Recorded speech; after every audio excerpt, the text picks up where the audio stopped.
I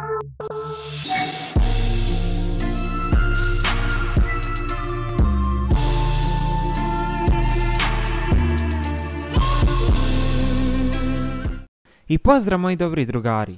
Napokon je došao i taj dugo iščekivani dio mangi, dio gdje nam počinje finalna bitka protiv Zabuze. Ali prije nego što krenemo u novo poglavlje, jedan mali podsjetnik, odnosno kratki pregled Naruto mange broj 2. Naime, Naruto je učenik u Akademiji za ninđe, koji pokušava da prođe test preživljavanja učitelja Kakashija. Na kraju uspijeva da položi i zajedno sa Sakurom i Sasukeom zvanično postaje ninđa. Tada njih troje postaju prijatelji. Naruto i ostali postaju genini, odnosno ninđe nižeg ranga, i očekuju veliku misiju. Oni odlaze u zemlju Talasa da bezbjeđuju Tazunu, majstora za izgradnju mostova. Međutim, Tazunin život je u opasnosti jer je na meti jednog zlog trgovca po imenu Gato. Na samom dolasku u zemlju, Naruto i ostali susreću se s jednim izbjeglim ninđom po imenu Zabuza. Na Zabuzu nalijeće Kakashijev Sharingan, i baš kada je bio na granici da izgubi bitku, na scenu dolazi mistična osoba koja iglama spretno pogađa Zabuzu u grlo i šalje ga u kliničku smrt. I dok se javlja nagovještaj sljedeće bitke, Naruto vrijedno juri za novim znanjem. I to je bilo to što se tiče ovog kratkog uvoda, nego dosta odugovlačenja. Idemo na taj treći dio. Arigato datte ba yo!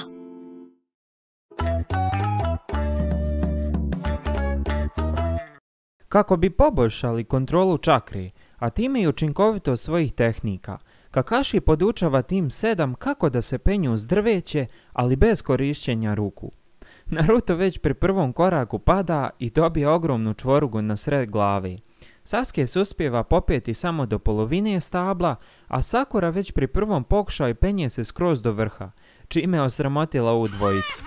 Nakon brdo neuspjeha, Naruto priupita Sakuru za savjet. U međuvremenu, Zabuza se oporavlja od borbe s Kakashijem.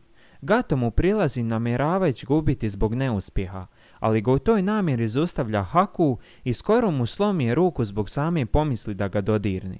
Zabuza uvjerava Gatoa da će posao završiti za 7 dana.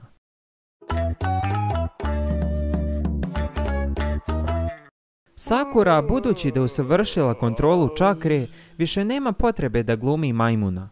Kakashi joj nalaže da dan provede s Tazunom na poslu. Toga dana je ona uvidjela koliko je zemlja Talasa bijedna i siromašna zbog Gatove kontrole. U međuvremenu Naruto i Sasuke još uvijek treniraju, pokušavajući se popeti na drvo. Unatoč ranijim neuspjesima, Naruto sustiže Sasukea, a zabrinut da će ga Naruto pobijediti, Sasuke traži njegovu pomoć, odnosno da podijeli savjet koji mu je Sakura ranije dala. Naruto to odbija, a zatim nastavljaju trening koji je trajao skroz do večere s Tazunom i njegovom porodicom. Sakura, vidjevši pocijepanu sliku na zidu, pita zašto je jedna osoba pocijepana sa nje. Tu se Inari uznemiri i plačući otrči prema svojoj sobi, govoreći kako pravi heroji ne postoje.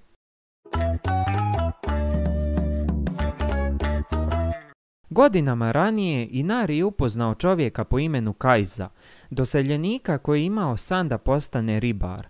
Nakon što ga je Kaiza spasio davljenja vodom, njih dvojica su se toliko zbližili da Inari počeo smatrati Kaizu svojim ocem.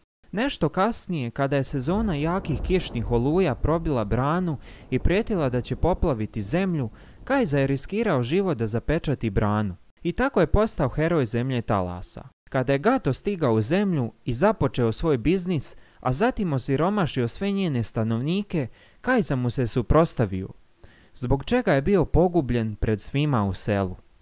Nakon toga Inari i ostatak zemlje izgubili su nadu u bolje sutra. Naruto, odlučan da spasi zemlju i dokaže Inariju da pravi heroji zaista postoje, zadnjim atomima snage juri da nastavi svoj trening.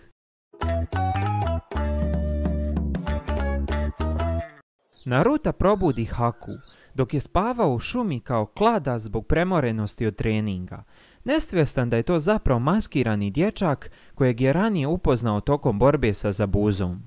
Naruto objašnjava da je u šumi trenirao kako bi ojačao, a Haku ga pita da li želi ojačati kako bi nekoga zaštitio, jer ljudi kada imaju nešto mnogo bitno da zaštite, postaju istinski jaki. Naruto se složio sa tim, prisjećajući se svojih ranijih doživljaja.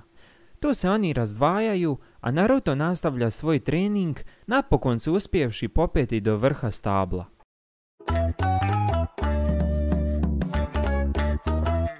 Naruto i Sasuke se vraćaju u Tazunin dom, srećni što su obojica stigli skroz do vrha. Frustriran zbog Naruta i mišljenja da uzaludno trenira, Inari viče na njega govoreći da je to sve uzaludno jer na kraju uvijek jači pobjeđuje slabiji, ma koliko da on trenirao. Naruto još više frustriran govori Inariju da mu je više dosta njegovog cmizdrenja, nakon čega Inari odlazi napolje. Kakashi mu kasnije prilazi i govori o Narutovoj prošlosti, kako je odrastao bez oba roditelja i bez jednog prijatelja, ali odlučio je da se ne sažaljeva, već da svoje probleme rješava na svoj način.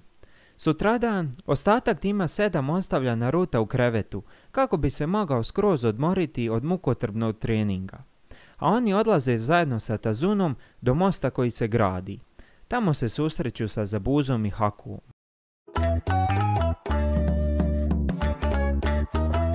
Dvoje gatovih plaćenika napadaju Tazunin dom, planirajući oteti njegovu kćer Tsunami, kako bi prisilili Tazunu da prestane graditi most. U međuvremenu se pojavi Inari, a 2 samuraja ga krenu isjeći katanom, ali Tsunami ih spriječi govoreći kako će se ubiti ako mu pokušaju nauditi. Tada grubijani odlaze sa svojim taocem, a Inari počne plakati. Dirnut hrabrošću majke, djeda i tima 7, Inari dobija hrabrost i sam pokuša zaustaviti otmičare. Prije nego što su ga ovi uspjeli ubiti, iznenada se pojavi Naruto i sredi obojicu jednim voleom kao na fudbalu. Naruto čestita Inariju na hrabrosti koju je imao riskirajući svoj život da bi spasio majku, a zatim odlazi da se pridruži ostatku svog tima, ne znajući da se oni uveliko bore protiv Zabuze i Hakua.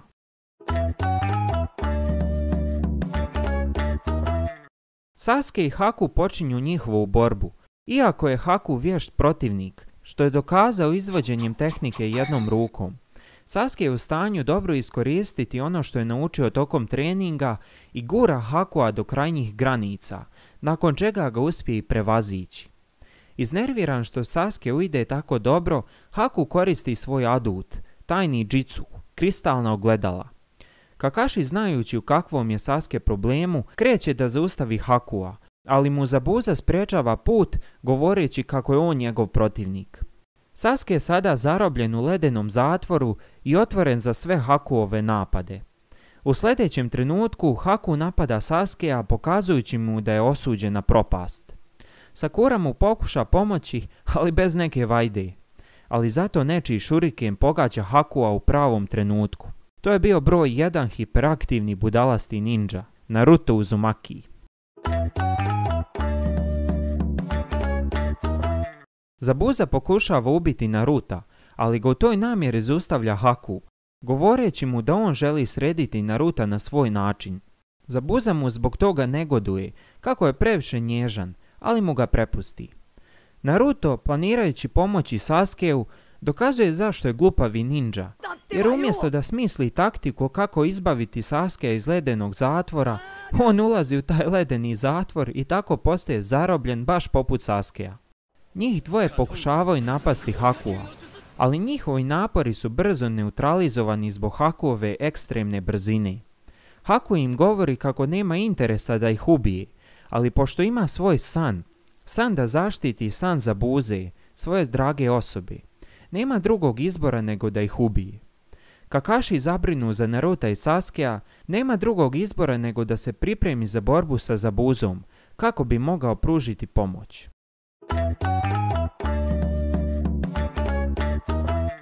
Zabuza odmah napada Kakashija svjestan da želi ponovo otkriti svoj Sharingan. Ovaj uspijeva blokirati njegov napad sa kunai nožem koji je išao direktno prema njegovom Sharinganu. Tada je Kakashi otkrio svoj adut, ali Zabuza zbog toga nije bio zabrinut, jer je mnogo toga naučio iz njihove prethodne borbe zbog Hakua, koji je cijelo vrijeme posmatrao njihovu prošlu borbu i tako shvatio sve nedostatke Sharingana. Prvo, Zabuza je obložio područje gustom maglom kako bi skroz smanjio vidljivost, a zatim je zatvorio svoje oči. To su bila oba faktora koja onemogućuju snagu Sharingana i njegov genjitsu. Kakashi je time izgubio prednost, a Zabuza odmah iskorišćava priliku da ubije Tazunu. Kakashi se pojavljuje pred Tazunom u posljednjoj sekundi kako bi blokirao napad. Međutim, Zabuzin mač je prešao cijelom dužinom po Kakashiju.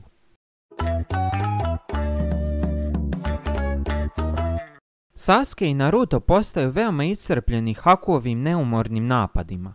Međutim, njegovi napadi postaju sve manje uspješni, jer Sasuke polako može ne samo da prati sve brze pokrete Hakua, već i da u potpunosti izbjegne sve njegove smrtonosne napade. Haku ne mogavši shvatiti kako Sasuke prebrzo napreduje, uoči neku promjenu u njegovim očima. To je bio njegov Sharingan, koji se napokon probudio. Haku, znajući da će biti u velikom problemu ako oduži ovu borbu, napada Naruta s ciljem da ga ubije. U međuvremenu, Kakashi je teško ranjen od strane Zabuzinog napada. Zabuza ističe Kakashiju da će uskoro umrijeti baš kao Sasuke i Naruto, ali ovaj to negira govoreći kako vjeruje njihovu snagu i talenat. U međuvremenu, Naruto se budi iz polusvjesnog stanja i prvo što vidi jeste Sasuke koji se jedva drži na nogama, jer se koristio kao štit kako bi njega zaštitio. Naruto pita Sasukea zašto je to učinio, ali Sasuke, ne znajući zašto, govori mu kako mu se tijelo jednostavno samo pomjerilo da ga zaštiti. Jedino za čime je Sasuke žalio pred svoju smrt jeste što nije imao priliku da ostvari svoje obećanje koje je dao bratu, da će ga ubiti prije nego što umre. Naruto, bijesan zbog gubitka svog prijatelja, zavjetuje se da će ubiti Hakua. ありがとうだってばよ。